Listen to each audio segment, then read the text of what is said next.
Alright, this is our aquaponics setup. We have 2 grow beds on top, and then we have a 50-gallon fish tank underneath. We'll start with the fish. We have a dozen shiners. We got them from the local bait shop. We also have about a half a dozen goldfish and a suckerfish. His name is Fred. And in the tank we have the pump. That's in the white PVC. The goal of your pump is to cycle all the water in your tank every hour. So a 50-gallon tank, you want it to cycle 50 gallons an hour. Ours is actually running at about double that. Our siphons weren't working correctly without that much power. So just keep that in mind if you're having trouble with your siphons. We'll talk about the grow beds next. Like I said, there's 2 of them. The grow media itself is actually pea gravel. You can use like an express clay or lava rock or something like that.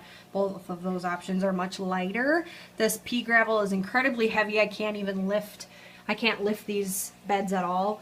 And it was very dirty. We rinsed it once and it's still, the water was just mud. So keep that in mind too, but it's much cheaper. The express clay pellets, which is what you'll see for sale on, online when you're looking up aquaponics systems, is incredibly expensive. It's for enough of that to fill up one of these things to be about probably $100 or so. Whereas a bag of pea gravel was about $3 and we needed 2.5 bags. So, roughly $8 for each bin just for the gravel, which is a lot better than $200. So, but in the grow beds themselves, in this one, I started the lettuce from seed. We did a couple different experiments. We did some paper cones just to use as like a moisture wick, like if how you can sprout seeds in a paper towel, if you've ever done that. Or I just threw some in, and what we actually found out is that if you just throw the seeds in the bed, they'll sprout and do their own thing much easier than if you use the cones. You can kind of see there's one here right in front of my hand. But then over here we had some water chemistry issues. Our nitrates were up a little high. So I went and bought some just herb plants to try and throw in there just to get the nitrates down for the health of the fish. Eventually those will come out once I replace them with our more heirloom varieties. But for right now they're doing okay. So the way that this all works, and right up here is our grow light. I don't have it turned on right now because it horribly affects the lighting in the video. So the way that it works is the pump down here, the water gets pumped up through that clear tube in the top, and it goes up here to the T, and these valves kind of restrict the flow. The water then goes to each grow bed, and it comes out down this elbow. We used to have the water coming out right here, but what we found out is that if you have water splashing on the top of the rocks, because the siphon doesn't actually pull the water off the top of the rocks, you can actually get algae growing there. So Brandon put those extra pipes in there to make it so that the water goes directly into the bed instead of splashing on top. So the grow beds fill up.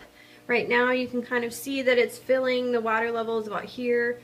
And it will eventually go up to right about here. It goes about an inch below the gravel line. Once that happens, it goes down, it also fills up this siphon.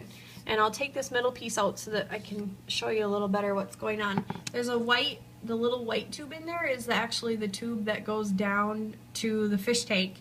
And so the water, when the grow bed fills, it also fills up this middle piece that I just took out. It goes in through these holes in the bottom, and once it fills it up, and it starts going down that tube. Once it's full enough, it'll actually create a vacuum and pull all the water out of the grow bed back into the fish tank. So you can kind of see this one is draining down here right now. This is the left-hand one, so then the water is cycled through the plants and through the roots and back into the tank. So it kind of cleans the water for the fish as well as feeding the plants.